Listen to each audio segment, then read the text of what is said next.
మీ business ఏదైనా మీ ఊర్లో promotion చేయాలంటే అది సుమన్ టీవీతోనే సాధ్యం. ఇప్పుడే సంప్రదించండి.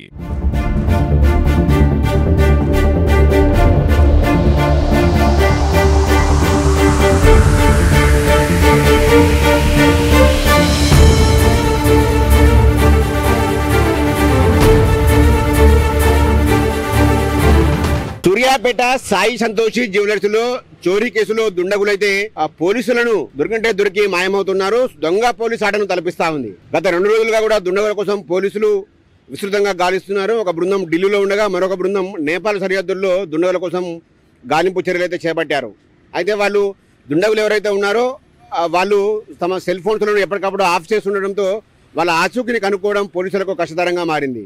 నిన్న మధ్యాహ్నం 2:30 సమయంలో ఢిల్లీలో వాళ్ళ సెల్ ఫోన్ సిగ్నల్స్ చూపించడంతో అక్కడికి వెళ్ళారు. కానీ అక్కడికి వెళ్ళేసరికి వెంటనే స్విచ్ ఆఫ్ చేసి మాయమయ్యారు. మళ్ళీ తిరిగి మరొకసారి నేపాల్లో వాళ్ళ సిగ్నల్ చూపించింది. సో అక్కడికి వెళ్ళేసరికి మరోసారి మాయమయ్యారు. సో 2 బృందాలు పోలీసులు అయితే ఇప్పుడు నేపాల్ ఢిల్లీలో మొత్తం కూడా జల్లెడపడుతున్న పరిస్థితి ఉంది. మరొక అతి కొద్ది గంటల్లోనే నిందితులను పట్టుకుంటామని పోలీసులు అయితే ధీమా వ్యక్తం చేస్తున్నారు. మరోవైపు ఈ నిందితులు ఆచూకీ మాత్రం పోలీసులకు ఒక అక్రమ సంబంధమే ఈ నిందితులను పట్టించినట్టు తెలుస్తా ఉంది. ఎవరైతే యూపీ ముఠాకు సహకరించారో అతను నేపాల్కు చెందిన వ్యక్తి. అతని సోదరుడు ఖమ్మంలో ఉంటున్నాడు. ఆ ఖమ్మంలో తన సోదరుని వద్దకు వెళ్లిన క్రమంలోనే అక్కడ మరో మహిళతో ఎవరైతే ముఠాలో ఉన్న వ్యక్తి, నేపాల్కు చెందిన వ్యక్తి ఎవరైతే ఉన్నారో ఆయన అక్రమ సంబంధం పెట్టుకున్నాడు ఒక మహిళతో.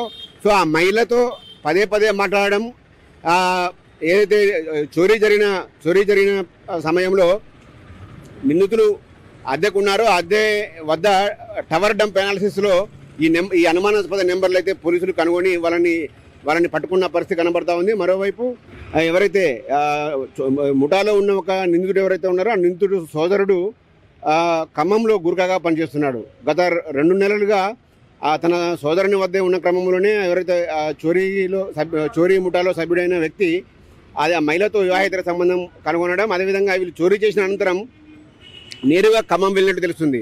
వాటాలు పంచుకున్నారు.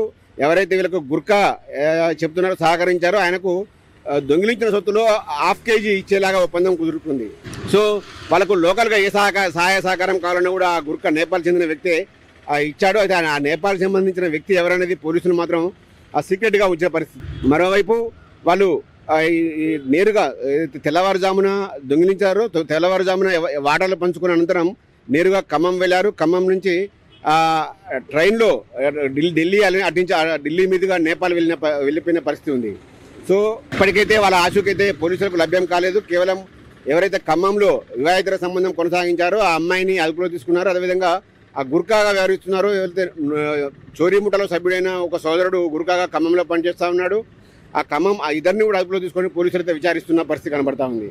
మరోవైపు దాదాపు మొత్తం కూడా ఇటు ఢిల్లీ నేపాల్ సరిహద్దుల్లో పోలీసులు అయితే ముమ్మరంగా తనిఖీలు నిర్వహిస్తున్నారు. బార్డర్ చెక్ పోస్ట్ వద్ద కూడా ఒక బృందం ఉండి రాకపోకలు ఎవరెవరు ఆ నేపాల్లోకి ప్రవేశిస్తున్నారో వారందరినీ కూడా తనిఖీలు చేస్తూ వారిని వదిలేస్తున్న పరిస్థితి కనబడతా ఉంది.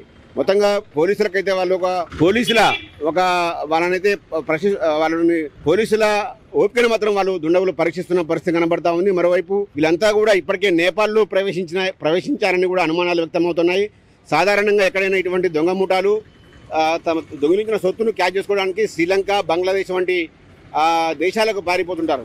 గతంలో జరిగిన సంఘటనలు కూడా మనకు ఇదే పట్టి తెలుస్తూ ఉంది. సో ఇప్పుడు ఈసారి మాత్రం నేపాల్ వెళ్ళినట్టు తెలుస్తూ ఉంది. సో నేపాల్లో కూడా ఒక పోలీసు బృందం వెళ్తూ ఉంది. అక్కడ వాళ్ళ స్థానిక పోలీసు అధికారుల సహాయంతో మొత్తం కూడా వాళ్ళ స్వగ్రామాలకు వెళ్ళి సోదాలు నిర్వహిస్తున్న పరిస్థితి కనబడుతోంది. మరి పోలీసులు మాత్రం చెబుతా ఉన్నారు అతి త్వరలోనే పట్టుకుంటాము, ఈరోజు సాయంత్రం వరకు రేపు మరో 24 గంటల్లో ఆ నిందితులను అయితే అరెస్ట్ చేస్తామని కూడా పోలీసులు చెబుతా ఉన్నారు. మరోవైపు ఈ మొత్తానికి కూడా ఏదైతే ఈ చోరీ ముఠా సంబంధించిన గుట్టు మాత్రం ఒక ముఠా సభ్యుల్లో ఒక వ్యక్తి ఖమ్మం కలిగిన మహిళతో అక్రమ సంబంధం ఏర్పాటు చేసుకోవడం, అక్రమ సంబంధం మహిళతో పదే ఫోన్లో మాట్లాడడం, ఆ ఫోన్ మాట్లాడుతున్న మహిళ ఏదైతే వాళ్ళు అద్దెకున్నారో అద్దె గదిలో వద్ద టవర్ డంప్ అనాలిసిస్ చేస్తుంటారు పోలీసులు ఇటువంటి చోరీలు జరిగినప్పుడు. సో ఆ టవర్ డంప్ అనాలిసిస్లోనే ఆ అనుమానాస్పద నెంబర్ లభ్యమైంది. ఆ నెంబర్ని మొత్తం కూడా CDR పెట్టి కాల్డ్ డీటెయిల్ మొత్తం కూడా లిస్ట్ చెక్ చేయగా ఈ విషయం అయితే వెలుగులోకి వచ్చింది. మొత్తంగా అక్రమ సంబంధమే ఈ ముఠా గుట్టును రట్టు చేసినట్లయితే తెలుస్తా ఉంది. మొత్తంగా పోలీసులు అయితే ధీమా వ్యక్తం చేస్తున్నారు. మరోవైపు నిందితులందరూ కూడా తలా ఒక ప్రదేశానికి వెళ్ళిపోయి ఉంటారు. కానీ వాళ్ళు పోలీసులను మాత్రం తప్పుదో పట్టిస్తున్నారా లేకపోతే ఎట్లా అనేది విషయం పోలీసులు మాత్రం ఈ విషయాన్ని సీరియస్ గా తీసుకున్నారు. వాళ్ళు త్వరలోనే పట్టుకుంటామనే ధీమాను మాత్రం పోలీసులు వ్యక్తం చేస్తున్న పరిస్థితి ఉంది.